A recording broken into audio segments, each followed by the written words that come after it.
USA. Although he was subsequently reunited with his twin brother, it is still possible that he can be turned against his friends. A psychological report, Appendix 1, is attached. We know very little about the fifth of the five. She is a girl. Like the others, she will be 15 years old. We expect her to be of Chinese heritage, quite probably still living in the East. In the Old World, her name was Scar. It is certain that the other four will be searching for her, and we have to face the fact that they may succeed. We must therefore find her first. We have agents in every country searching for her. Many politicians and police forces are now working actively for us. The Psi Project continues throughout Europe and Asia, and we are still investigating teenagers with possible psychic paranormal abilities. There is every chance that the girl will reveal herself to us. It is likely that she still has no idea who and what she really is. Once we have the girl in our hands, we can use her to draw the rest of them into a trap. One at a time, we will bring them to the Necropolis. And once we have all five of them, we can hold them separately, imprison them, torture them, and keep them alive until the end of time. Everything is now set. The gatekeepers have no idea how strong we are, how far we have advanced. Our eyes are everywhere, all around the world, and very soon the battle will begin. We just have to find the girl. Ya Sakath, Yak Sakach, Ya Shazul.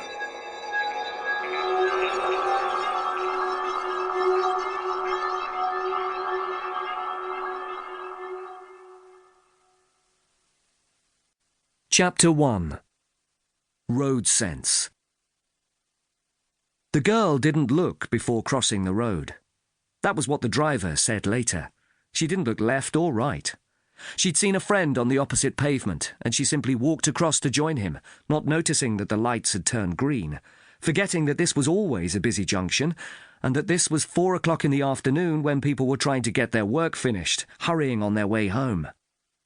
The girl just set off without thinking. She didn't so much as glimpse the white van heading towards her at 50 miles an hour. But that was typical of Scarlett Adams.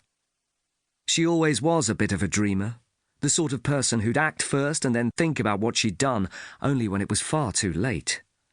The hockey ball that she had tried to thwack over the school roof, but which had instead gone straight through the headmistress's window. The groundsman she had pushed, fully clothed, into the swimming pool. It might have been a good idea to check first that he could swim. The 20-metre tree she'd climbed up, only to realise that there was no possible way back down. Fortunately, her school made allowances.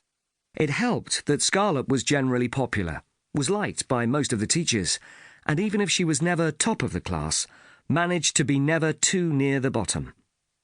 Where she really excelled was at sports.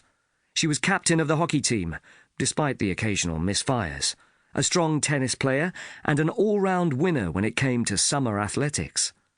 No school will give too much trouble to someone who brings home the trophies, and Scarlett was responsible for a whole clutch of them.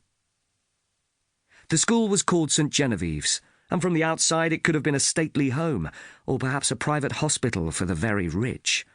It stood in its own grounds, set back from the road, with ivy growing up the walls, sash windows, and a bell tower perched on top of the roof.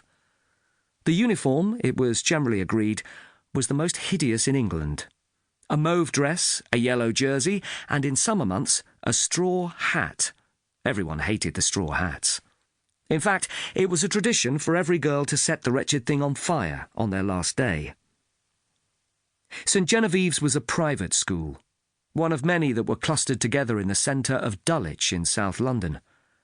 It was a strange part of the world, and everyone who lived there knew it. To the west there was Streatham, and to the east Sydenham, both areas with high-rise flats, drugs, and knife crime. But in Dulwich, everything was green.